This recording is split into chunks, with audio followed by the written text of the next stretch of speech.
Huli sa bisa ng warrant of arrest ng mga otoridad ang tinaguriang top 6 provincial most wanted person dahil sa kaso nitong frustrated murder sa Purok 8, Lanton, Barangay Apopong, General Santos City.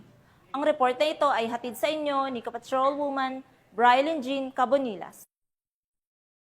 Ng mga operatiba ang tinagurang top 6 provincial most wanted person sa kaso nitong frustrated murder sa ikinasang warrant of arrest operation sa Purok 8, Lanton, Barangay Apopong, General Santos City. Nito lamang Agosto 5, 2025. Kinilala ni Police Major Wesley P. Matiliano, Station Commander ng Station 5, General Santos City Police Office, ang naarestong suspect na si alias Adlaw, 41 anyos at may asawa, residente ng nasabing lugar. Bandang alas 8:40 ng gabi, ikinasa ng mga tauhan ng Police Station 5, General Santos City Police Office, kasama ang Sarangani Provincial Mobile Force Company, Sarangani Provincial Police Office, ang warrant of arrest para sa suspect.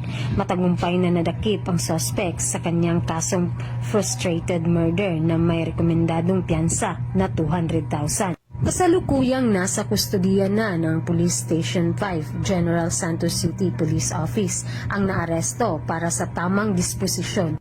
Ang matagumpay na joint operation na ito ay nagpapakita ng dedikasyon ng mga pulis na mahuli ang mga taong may nakabinbin na kaso upang mapanagot sa batas at mabigyan ng hustisya ang mga naging biktima ng krimen. Mula dito sa Regional Office 12, ako po ang iyong PNN correspondent, Patrolwoman Brilyn Jean Cabonilas, alagad ng batas, taga-taguyod ng Balitang Pulis.